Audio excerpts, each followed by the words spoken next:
Welcome, ladies and gentlemen. My name is Adam Lane with Leading Lane, and this is Leading Lane podcast number 1 with Dr. John Mann with a focus on appreciative leadership.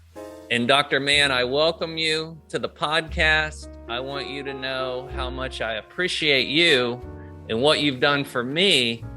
Now that I'm a principal, I look back at the things you've taught me and showed me, and it truly probably is the number one guide in my decision making as a principal. So I wanted to start out by thanking you for that. But I also want to give the audience just a quick update on our timeline. As this is our second go around together. Back in 2013, when I was an assistant principal at Largo High School in Pinellas County, I entered what was called the Gulf Coast Partnership Program with the University of South Florida. And that was a program for assistant principals looking to become a principal. And I walk in the first day, and who is it? It's Dr. John Mann. And it was the first time I've ever heard of appreciative inquiry, appreciative leadership, how to go about that approach that we're going to talk about. Fast forward 7 years later, you and I don't talk for almost 7 years. So I go to the University of South Florida to seek my specialist degree in turnaround leadership. And who's one of my professors? There he is again, Dr. John Mann. Not only were you my professor for one course, but 2 courses. And I had the honor of you serving as an advisor on my capstone project, which was all about teacher retention. So Dr. Mann, welcome to the show. Thank you for being here. Tell us a little bit about who you are and what you do. Well, thank you very much, Adam. It's been my pleasure. And I want you to know that group that you were in with the GCP, we're now in our 10th cohort. So 10 years of people. This year we'll have over 523 people who have finished the program. It started out as a program, a grant-funded program out of the Ed Leadership Department. And then the Anshin Center at USF stepped in and helped us. And so it has continued to go and to grow, and we're very proud of it. You know, I've been privileged in my life to have worked in public education for many years, 21 years as an assistant principal and principal.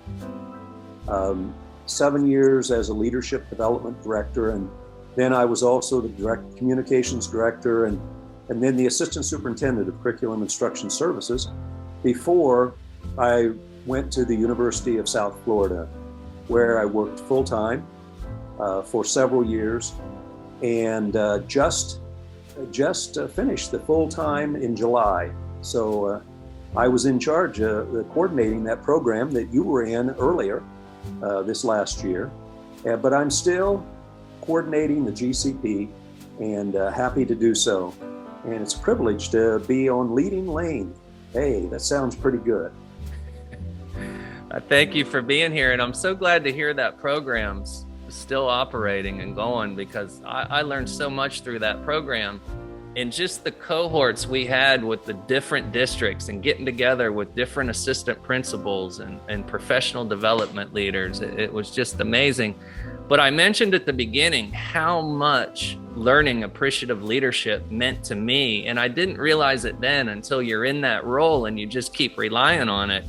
But from Dr. Mann himself, what does appreciative leadership mean? Well, you know, the appreciative leadership and the approach that we have, and we really took some time, and Leonard Barillo was the primary author in the book Positive Manifesto.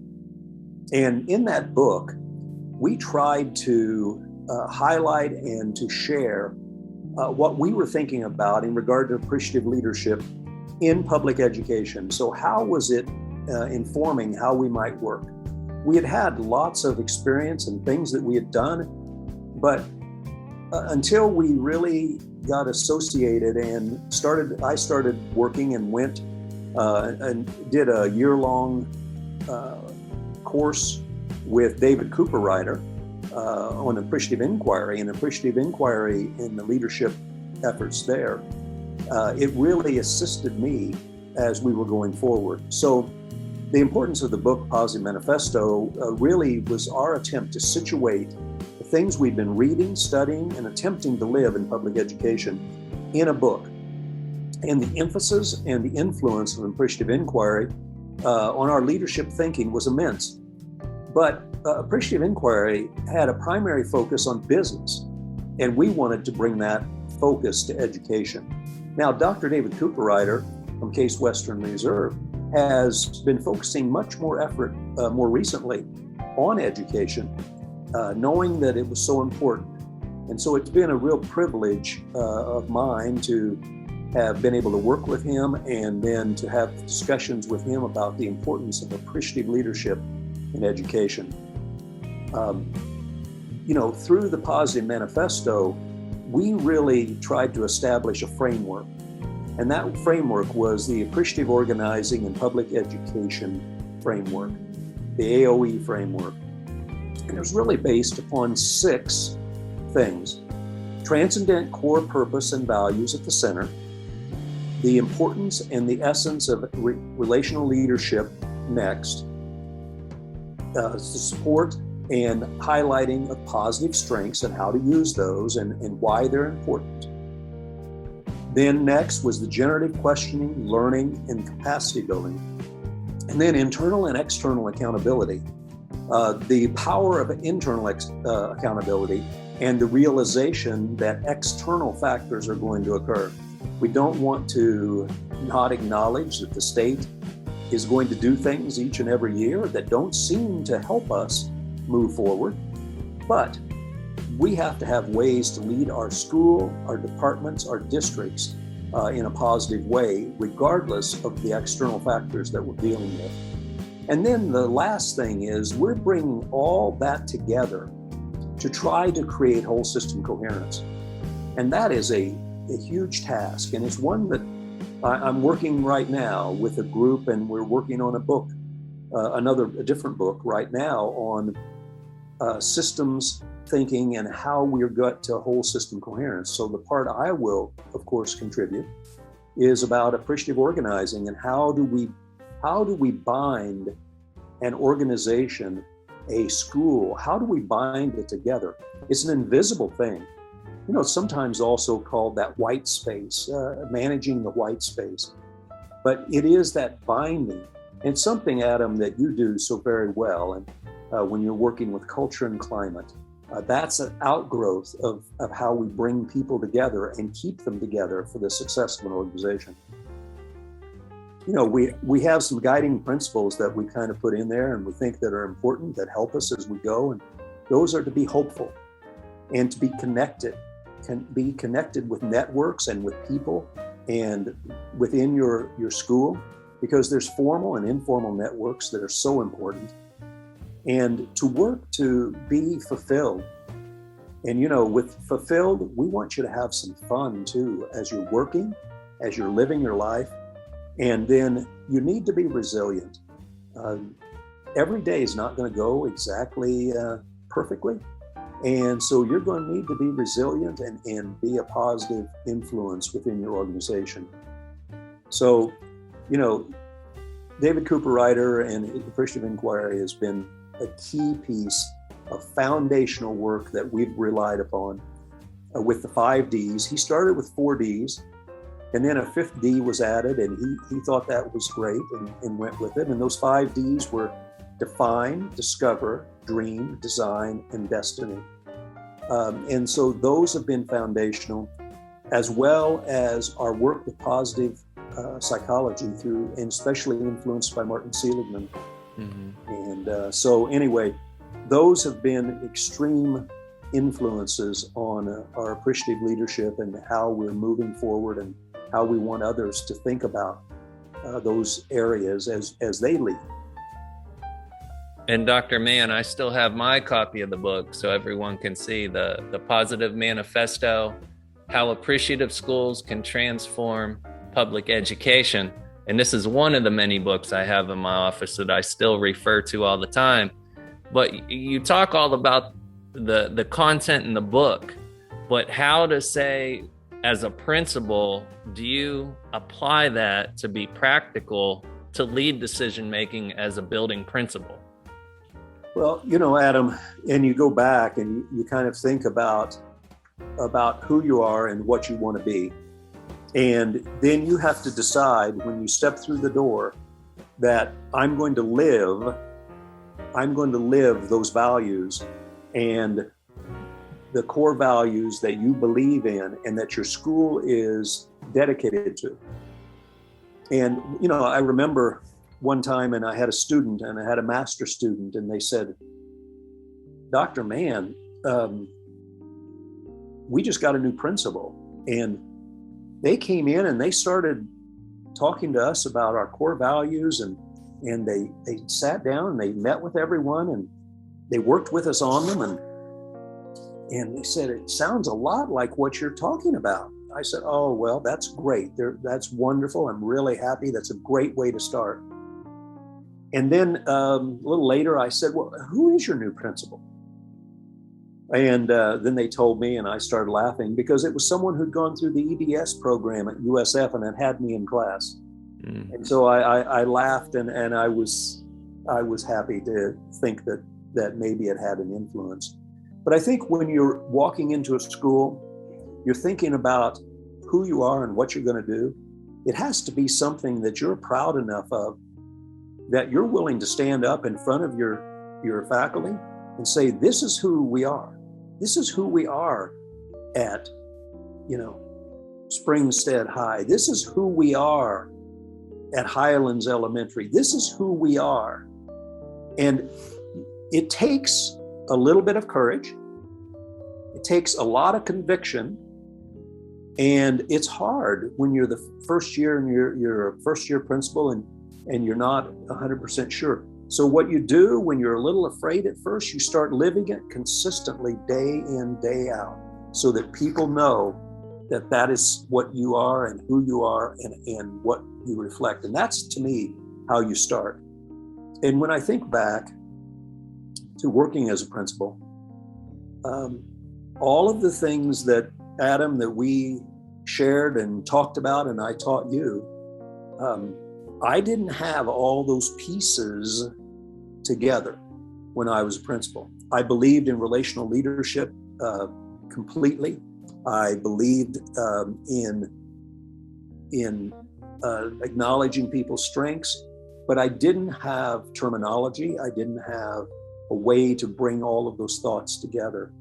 And so it was, through my work as director of leadership development and then assistant superintendent and then professor, that we really started to bring those ideas together and to do so. But to me, it's just that power of being that positive person, acknowledging mistakes, acknowledging if your school or a department or you fall short, then you have to deal with it. But don't always be focusing on the deficits that are there. Our schools have been developed as deficit organizations to be fixed. And our children, our students, our teachers are not things to be fixed, okay? You can influence, you can share, you can guide, you can lead. They're not to be fixed. They're to be appreciated and to be worked with, so.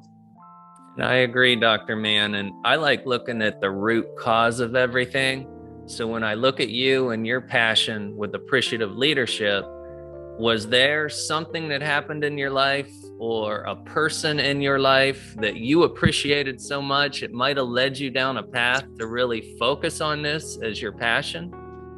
Yeah, there really was, Adam, and I've been fortunate enough, and I also, if people want to go and look, there's a TED Talk out there that I've done on leg up people that kind of goes into this same thing, and I'm definitely not going to go into that much detail. But my mother was a tremendous influence in my life, and then some unusual and tragic things occurred when I was 10, and I lost my mother to an accident. And I then went from a tremendously stable, positive, caring home to one that was dysfunctional. It was not, we always had food and that kind of thing, but it was definitely a dysfunctional place that I lived then until I went to college, or until about my junior year. And so what occurred in the meantime was, for some reason, and I have no idea why, I kept holding to that example and that feeling and the influence that my mother had through kindness and caring and how she was viewed in the community. And then all of a sudden in my life, there started to be some influential people that just helped. One of them was a family that took me in. I mean, I ate every meal my senior year at their house. Senior boys in high school can eat a lot of food, and so their son was my age, and I was welcome there. And I had other influential people that just popped out of the woodwork and made my life better. And I just never forgot about their kindness, their caring, how much the person at the clothing store where I worked for several years in high school and then in college, how much he meant to me, and the things that he did that influenced my life. And so I saw all these things occurring, and I thought, well, what can I do? And I became a teacher and a coach, and of course loved both very much.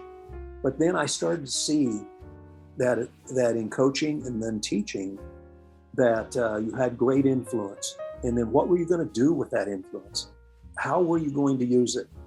Mm-hmm. And I was in a junior high. One of the sports I coached was wrestling in a junior high. And the last year that I coached, I'd been coaching 9 years there. And the last year I coached before I moved to Florida, I had over 100 boys on the team. And I had one paid assistant coach and 100 boys. So we had to have volunteers and everything. But of course, my thought was we have to let everyone who's willing, if they're willing to go through practice, as hard as practice is in wrestling, and if they're willing to do that, then we're going to get every one of them in there. And no, they didn't mean they all wrestled in the varsity, of course, but we got reserve tournaments. We took the teams to tournaments, and I promised every boy that they would wrestle at least 3 times, not varsity, but they would wrestle at least 3 times during the year if they were willing to come out and do the work. Mm-hmm. And it was something that influenced my leadership as I went on to lead schools and departments and districts. The understanding of how those students and those, in this case, wrestlers, what they would do if they thought you respected them, if they thought that you cared about them and really wanted them to be successful. And, so I just tried to carry that over to my administration and tried to treat people with care. And so. Well, I appreciate you sharing that personal story. And I think the people that took care of you to influence you to study and teach others appreciative leadership. And Dr. Mann, I wanted to show you, I still have the first book you gave me back in 2013, The Appreciative Inquiry, A Positive Approach to Building Cooperative Capacity. I've still got it highlighted with tabs and look at it all the time. And then a more recent book that you provided to me was The Appreciative Leadership, Focus on What Works to Drive Winning Performance and Build a Thriving Organization. And that's the main thing I look at is what are we doing that's just awesome that no one else is doing?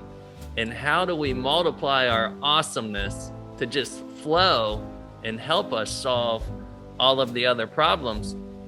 But for anyone watching that's assistant principal, a teacher, a leader, a business leader, not even just in education, but any leader, is there any certain resources you can recommend that people could look to improve?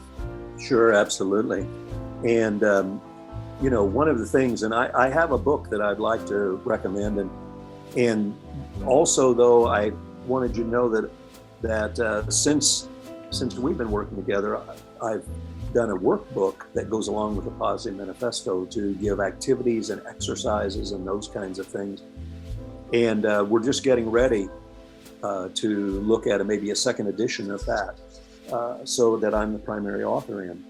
One of the things earlier, before I get to that book that I'd recommend, Adam, is one of the things that's so important to you, I know, is decision making. And one of the things that I think assists with this, and of course, that I've tried to teach that approach through a very appreciative lens, using an appreciative lens and an appreciative way of work. And there's a piece in it that I think has helped people. And now I have some strategies for more simple decisions that we have to make. But what I'm going to talk to you about is very complex decisions that you're facing, very difficult decisions that you just don't have, you're just not sure what the best thing to do is. And once, the first thing you have to do is determine, okay, here's our situation. A lot of those are negative, okay, but how do we then work to help the people that are helping us with these decisions? How do we help to influence them to do so in a more positive way? Well, the second thing that you do is you look at this issue that you're dealing with, and you design your ABC, the absolute best conclusion. And this absolute best conclusion is just your thought and an idea about what might occur it'd be amazing if this occurred in this complicated decision. Then you start to analyze. And in this, you will look at the strength of the situation. After you look at the strengths, you'll look at the issues. And after you do the issues, you will then align your core purpose and values to what you're wanting to do. You think about the participants and who are involved. You think about time frame, the data, history, and the influence of political or outside forces that you might have. Then what we work on is we revise that absolute best conclusion after we've looked at all of those situations, all of those pieces, and then we make paths. We become very creative, and we do one path, and then we do another path, and then we see how we can bring those ideas together to become as creative and positive as possible. And I know that's an important part that you think about a lot with your decision making. So, but your question about books, I do have one for you. All right. I think it's one that you need to just go out and get. I don't have it in front of me to show you the cover, but it is Conversations Worth Having, Using Appreciative Inquiry to Fuel Productive and Meaningful Engagement. It's by Jackie Stavros and Sherry Torres. And it's a straightforward book about something that influences your leadership, your personal life, your leadership every day. And that is, how do we magnify and make the most of our conversations? And so it's a great book. Adam, it's one that you will love. And so order it and read through it, and you'll gain some things out of it that I think will help you. And Dr. Mann, if you share that information with me, I'll make sure we share it with all the audience so we can look into that. And you're right, this decision making to me, I'm asked all the time, what's the number one quality you look for when you hire a staff member? And it's your decision-making process. Because if you have that process down, we are so far ahead of the game moving forward in a positive direction. So I appreciate all those answers. This is the portion of the podcast where I like to call it, we're switching from leadership to the lead guitar. You ready for this, Dr. Mann? I'm ready. The lead guitar. All right. So I'm always curious. What is your favorite go-to music and why? You know, a classic rock and roll is my favorite. That 60s, 70s, into the 80s music with some of the great musicians. But I also always loved music with great harmonies and interesting lyrics, but sometimes just fun things. You know, that's my go-to. Okay, so let's dive a little deeper. Do you have a favorite go-to band and why? Yeah, I do, but you know, it's hard for me to limit it down to one. But we'll give you a couple. Yeah, okay, all right. Well, you know, I've always loved the Beach Boys and what they've had. We went to so many concerts back in the day and everything. I also, though, love the harmonies that the Letterman, you know, put out, and then the Beatles, of course. I mean, oh my gosh, you know, from their influence and some of the amazing things.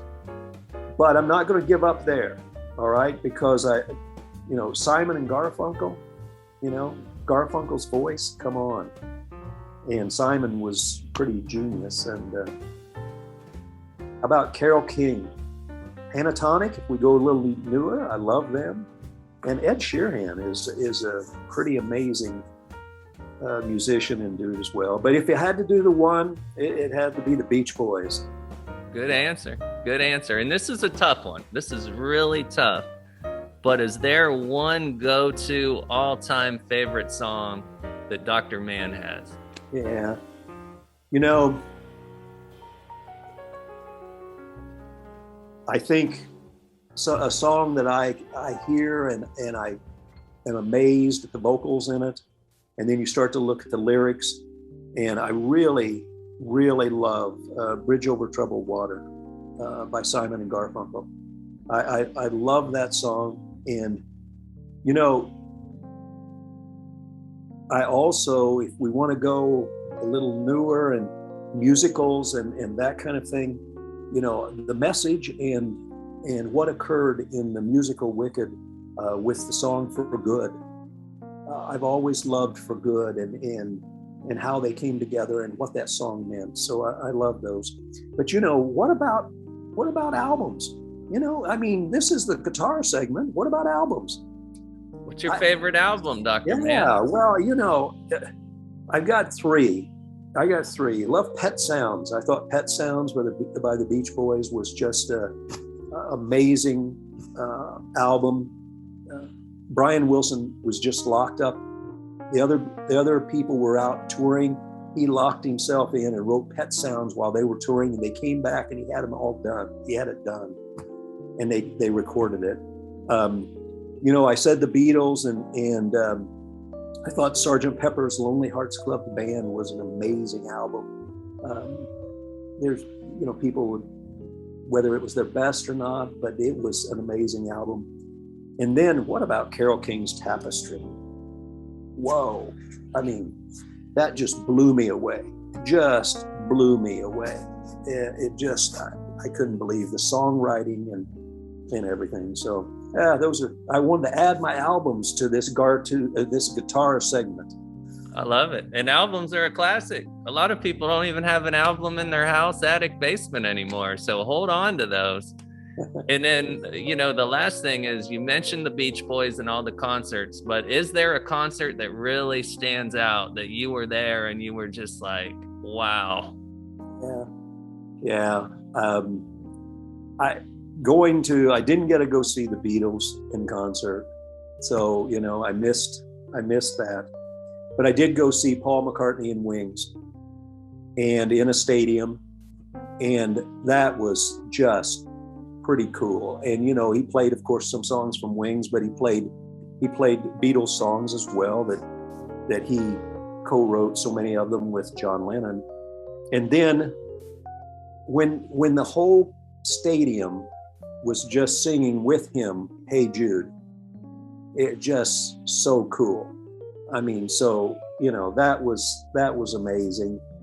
And my wife surprised me, and we went to the 50th anniversary Beach Boys reunion concert. So there was a bunch of old people, bald and gray, up dancing in the aisles as they all joined back together for one concert tour. And so that just occurred about 3 or 4 years ago.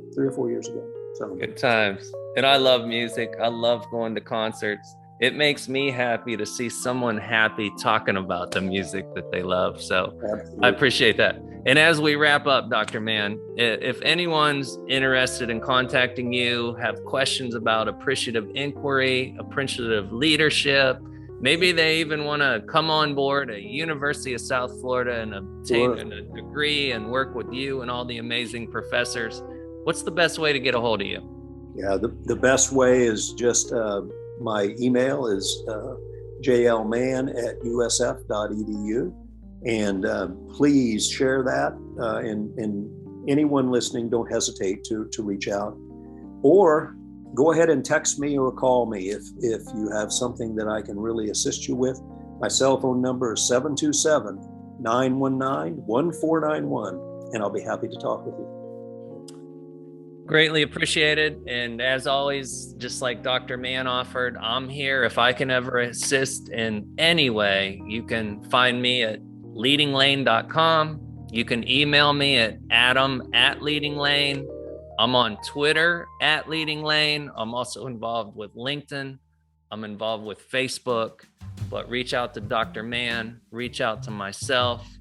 And Dr. Mann, I thank you and I appreciate you for your time. And for our audience, I want to thank all of you for joining us. And I want to say, every day, challenge yourself to make the best decision possible, given what you know at that very moment, and just continue to seek information to improve your process. So ladies and gentlemen, I thank you for joining us. Again, I am Adam Lane at Leading Lane.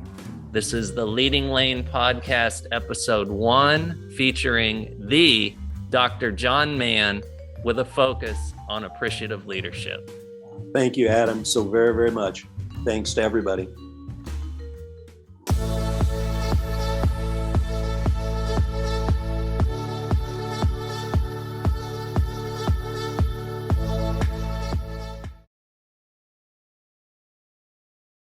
And they came in and they started talking to us about our core values and they sat down and they met with everyone and they worked with us on